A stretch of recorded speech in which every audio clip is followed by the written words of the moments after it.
Okay, hello everyone. Welcome to the By the Minute MMA show with me, Jody Jameson, and a special guest today, all the way from Las Vegas. We have Serena DeJesus, who fights on Tuff N Uff on June the 17th. How are you today, Serena?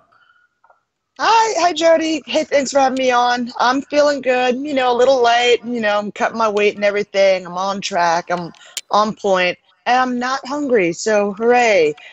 I know it's a shocker. It's like on weight cutting, you're like feeling like, feed me. The only thing I'm missing right now is a good old beer, but that's about it. I'll get that later. What would be your beer of choice then? I like stouts. I like there's this tequila beer that's around here that I like too, but I just like beer. Yeah, As long as it's not shit beer, it's good beer. Yeah, I think I'm the only teetotal Scotsman going. So yeah, it's a strange one, but we make it work. So yeah, so this fight you've got on the 17th. This is your first fight in about a year. What's been the reason for the layoff? Well, I fought actually on April 1st, in Billings, Montana. It was a 5-round title fight war. I came up short on the decision, but I got fight of the night. It was really good. It was me and my teammate Roxanne Modafferi. She was fighting Priscilla D'Souza. It was a pro-am card, but the layoff really had to do with more of the lack of opponents. Right. I think I'm kind of more in the higher echelons of the amateur circuit. And I have, people can find me pretty easily online. Like, she's like, she's well known and everything. And I mean, I'm thinking, my last fight didn't, my fight a year ago didn't go the way I want. I would think that more people would jump on and not be as scared or whatever. But yeah, I just couldn't find anybody. So I just kept on working on what I need to do, work on my pads, work on my jiu-jitsu, just keep the normal schedule. I pretty much never stopped training anyways. So it's like life went on as it was supposed to. Yeah, if anyone's wondering about how busy Serena's schedule is right now, it is currently in the UK 4:03 a.m. So that's what time we're doing this. So what can you do? So obviously, was that fight in April at the Fusion? Was it Fusion Fight League? Is that right? Yes. That was the one. Yeah. I remember. Yeah, it was a fun fight. I remember Roxanne had the title fight on that card as well. So. What do you know about your opponent so far that you've got on June 17th? Do you know anything about her? She's going to be a little shorter than me. She's going to be she's a wrestler trying to pressure, strike people and pressure them in the cage and try and work for submissions there. So but you know what? That's what I've seen so far. And for all I know, she's made adjustments to the plan. So I'm just going to stay prepared for whatever comes my way. Excellent. So you're a Philadelphia girl, is that right? Yep, born and raised. Yeah. So how did you end up training at Syndicate in Las Vegas? How did that come around? So I was in college when I was training back in my gym in Philadelphia, and every year I would take something called a traincation in the summer after I was done my, classes were out for the summer. So in 2013, I went to train at a Simbi Muay Thai over in Phuket, Thailand, and I loved it there. I spent a month there and then came back. And then in 2014, my other traincation year, I was about ready to go back over there again. However, there was some political violence and stuff going on in Thailand. I'm like, hell no. I'm not going on the other way of the other side of the world for that shit. I can stay right there. So I was friends with Roxanne on Facebook. We're kind of similar. We love anime. We love video games. We're kind of nerdy and stuff. So I shot her a message thinking, the worst you could say is no or just ignore me. And I'm like, hey, Roxy, is there any chance I can come train with you at your gym? Okay, thanks and bye. And lo and behold, she's like, yeah, come over. I'm like, okay. She said yes. So I booked my tickets and I sent her my itinerary. She's like, wait, you're really coming? I'm like, yeah, is there a problem? She's like, no. Because people, like she told me, like people would always say they want to come train with her and they just don't show up. And I'm like probably the only one that did. And as soon as, she picked me up in the airport, took great care of me, gave me pretty much the hookup. And I loved that gym. I walked in, I was so overwhelmed at first. I'm like, there's multiple classes going on at once. It's like a buffet. Yeah. It's like a training buffet. I could pick what I wanted to do, and I'm like, ooh, I'm going to do all the classes at once. And then I would wake up the next day and be like, I'm fine. And it's like, my body got hit by a truck. I can't move. Oh. I kind of take it easy, you know. We just became best friends, and I kept coming back, training in Philadelphia, would come back to Vegas for fights until last year I took kind of like an odyssey across the country. I saw the Invicta fights in California. Misha Tate invited me to be part of her camp when she was getting ready for Holly Holm. So I stayed with her for a week, and she's always been nice to me. She's always been a nice person. Kind of one of those people you always wonder, why do they get so much hate for? But everyone's got their own, answer to that, which it's whatever. And then Andrea KGB Lee was getting ready for the Invicta card in Las Vegas, and she invited all the 135ers, that were good over to her place. And those guys are monsters in a good way. Like their regiment. Holy shit. I was like dying, and I wanted to take a break, but then I was at the end of voice like, "Mama didn't raise no bitch. Get running." I'm like, and I would do it. And then after 3 weeks of there, living some real Southern hospitality, they treat me really nice over there. I came back to Syndicate and, saw Roxy fight on that Invicta card. She went against Deanna Bennett and just knocked the holy crap of her around. And then I'm just like, I keep bouncing back and forth here. It costs a lot of money. I might as well just stay. It's cheaper here than in Philadelphia. I just decided to stay. And when I told her, I'm like, "Oh, really?" And I'm like, "Yeah." I told my, me and my mom had a discussion. It was kind of hard because I'm the oldest kid. So it's like letting your first fly out the nest. It was rough. But she comes to visit me in Vegas. She comes to see my fights and everything and cheer me on. She's kind of one of the loudest people I can hear there anywhere. And it's kind of funny how that works. She's always scared of me getting in there, but once I'm in there, she's the loudest person telling me to rip someone's head off. And I'm like, "Yes, mommy." Excellent. So, quick shout out as well. Did you make it out to Kansas City on Saturday? No. Just with training? I had security work. I was working security. Yeah, for the girl clothing conference. I was here in Las Vegas. Got you. And I actually got to chat it up with Chris Cyborg because we were in that Fight Valley film together. And she remembered me. She remembered my mom. And she was like asking how I was doing. How's my mom doing? How's my fighting career? Because she's following my fight career. I'm like, "I'm doing okay." I'm like fangirling on the inside. She gave me a big old hug. I'm like, this is what dreams are made of. And yeah, that was something I was going to ask about, the Fight Valley film. How did that come around? Because that was last summer, is that right? Yeah, it was an alright film. I'm not quitting my day job though, and there was some kind of bickering I had with the executive director and the director, and it was just a whole bunch. It was a bunch of unnecessary nonsense. And some of the actors also told me the same thing and everything. I'm like, well, if it's more than one person, being satisfied and having almost the same story, something shady must be happening. Yeah. I had to wait like over a year for me to get paid, and what I did was half the amount that was agreed on. So I'm just like, these motherfuckers. That's not ideal, is it? So, anyway, Roxanne Modafferi's performance on Saturday, how good was that? Oh my gosh, I was jumping up and down. I'm like, yes, because it was just, she combined her slick jiu-jitsu that she's been working really hard on because she's been doing more gi stuff and doing well in the gi. She combined that with like just improved ground and pound. And she just, with that one perfect elbow, I'm like, yes. I mean, holy pool of blood, Batman. That was intense. That was a phenomenal fight as well, and a great performance. I was really, really impressed.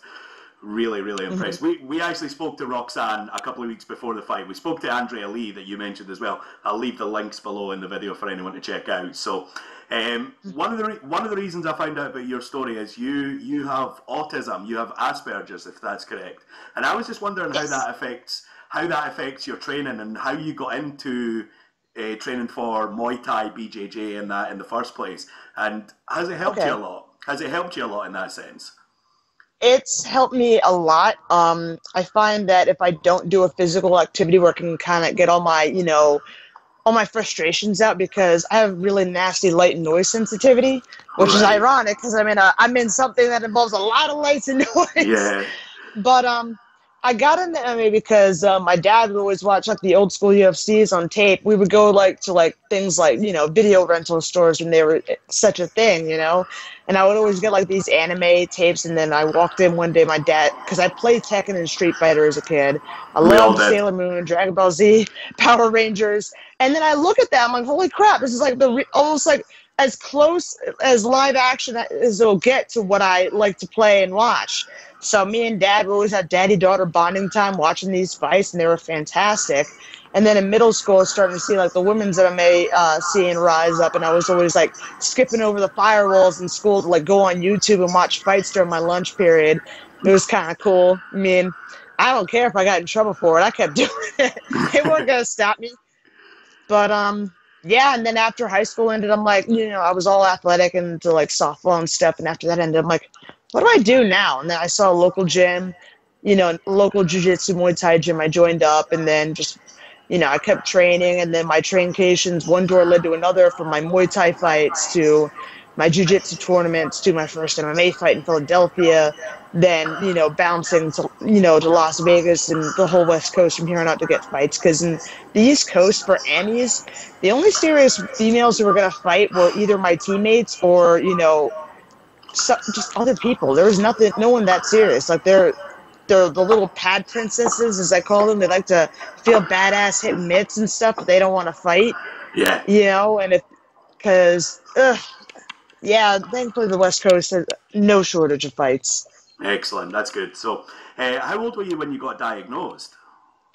13, and I went through a lot of crap before that diagnosis. I was diagnosed, you know, from 4 to 13, I was put on so many different medicines because of so many diagnoses that it made me go crazy. You know, it had me institutionalized in places for a bit. It had me, you know, go into, you know, other places, like, you know, away from my family for a bit because these things were driving me insane.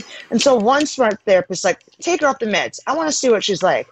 And then when they did and they saw what I was like normally, they were like, she has none of the above. She's autistic. And everyone's like, what's that? Because this is like the early 2000s. Because in the 90s, everybody had ADHD. That's just how it went. Now, in the early 2000s, everyone's like, what the hell is autism?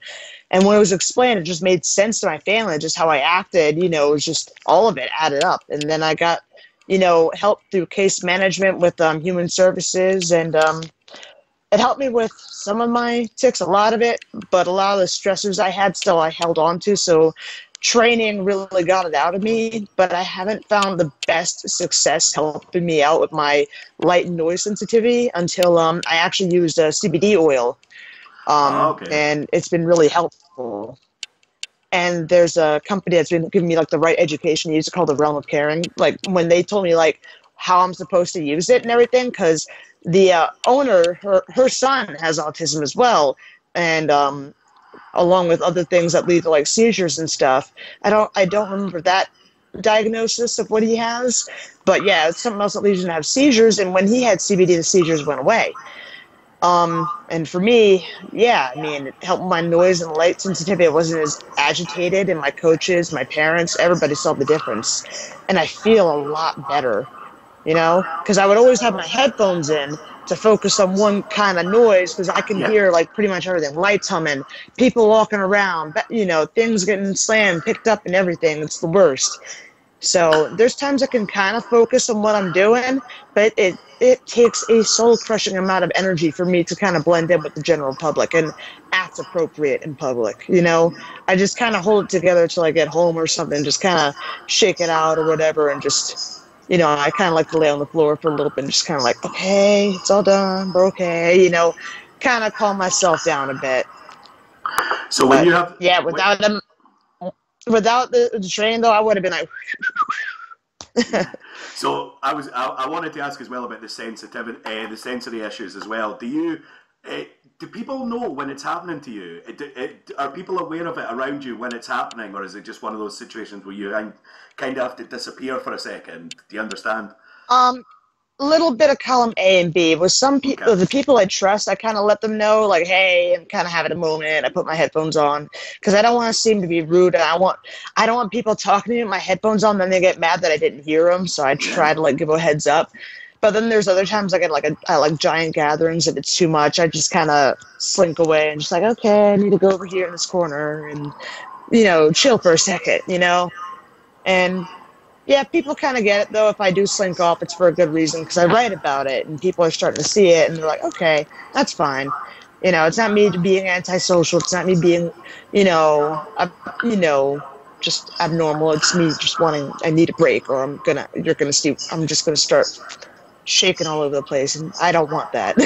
Yeah, I know what you mean. My youngest brother has Asperger's, and I noticed that with him sometimes. It's like, sometimes you'll be chatting to him and everything will be great, and then he'll just go completely silent, and I'm like, and while you're getting used to even dealing with it from my side, it can be very easy to just be like, what's wrong, when he just needs a minute.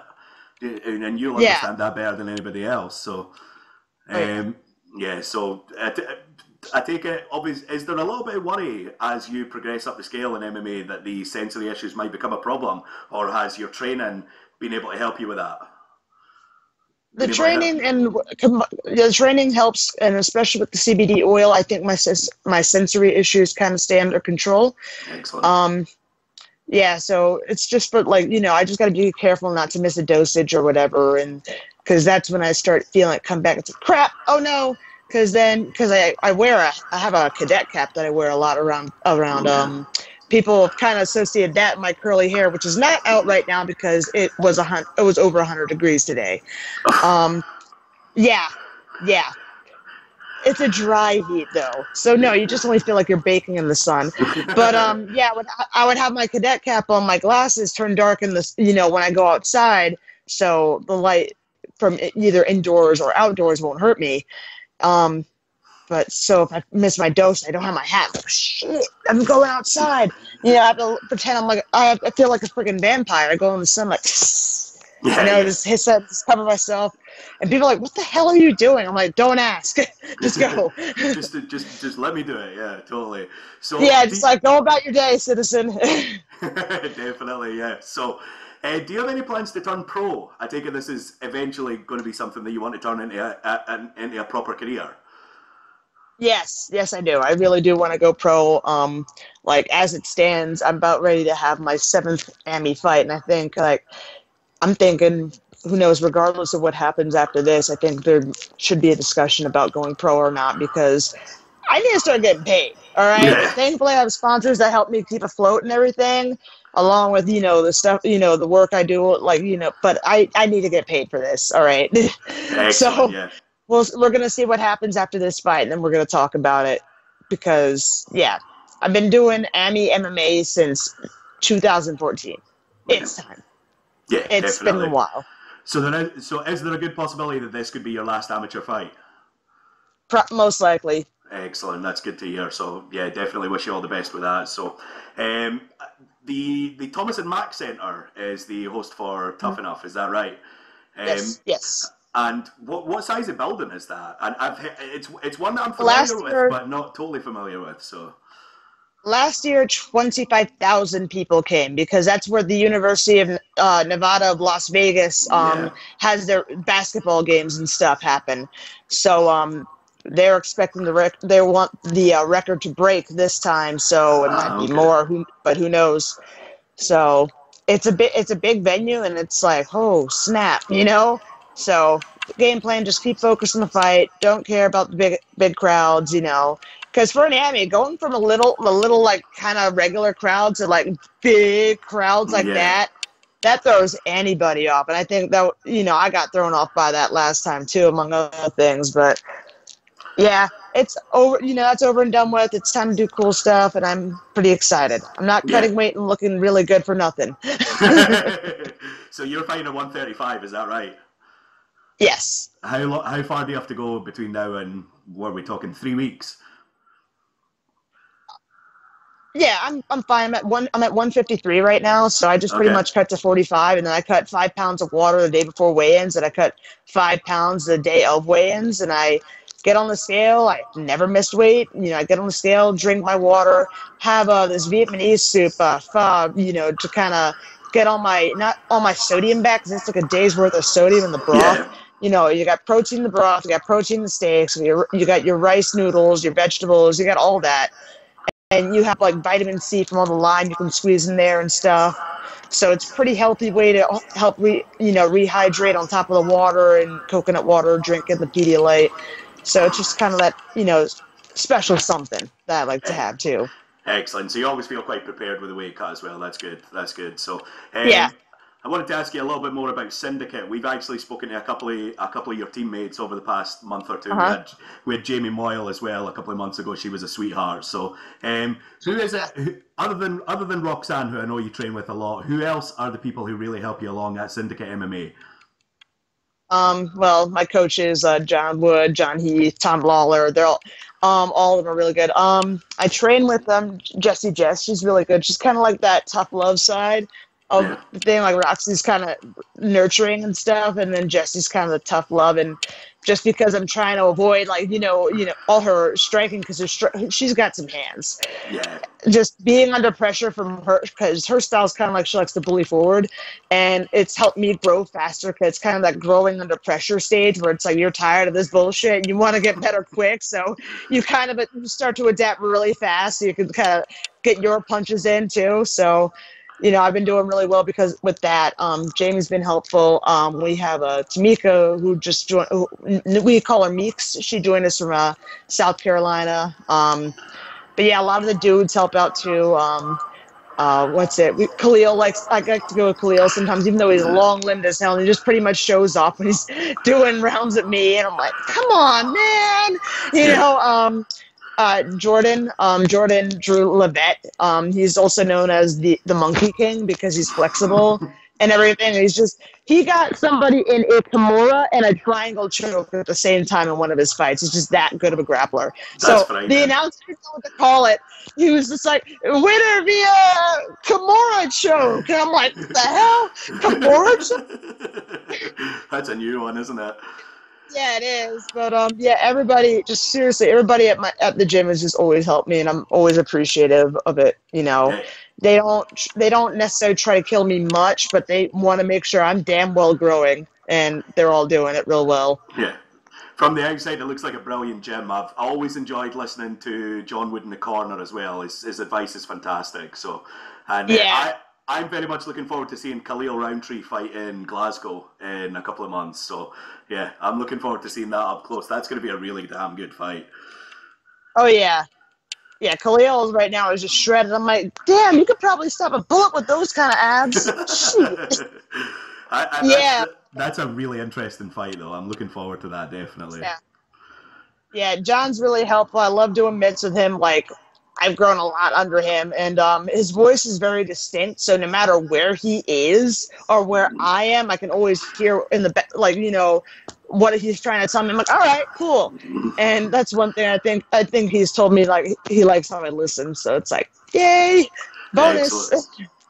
So where do you see yourself over the next sort of year or two? Do you kind of see yourself as a sort of, once you turn pro, it's sort of Invicta, and then perhaps a look at the UFC. Is that the career progression at the moment? That's what I would like. I really like that, because I do like Invicta and everything. I love Shannon Knapp. I love Julie Kedzie, Caitlin Young, all of them. And it's just a fun promotion to fight for. And plus, someone else has to join the costume festivities that Roxy has. And I did with the Mortal Kombat stuff. I was Scorpion over there. Was that when she was Katana? Is that right? Yeah.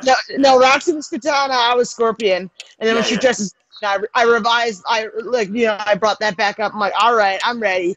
And but yeah, so I gotta do my own stuff. Like, everybody knows I'm already a Godzilla fanatic. Like, I've always loved Godzilla growing up because I watched the old tapes when it was like kind of goofy, dude in the rubber suit, and then I just kept watching. I'm like, yeah.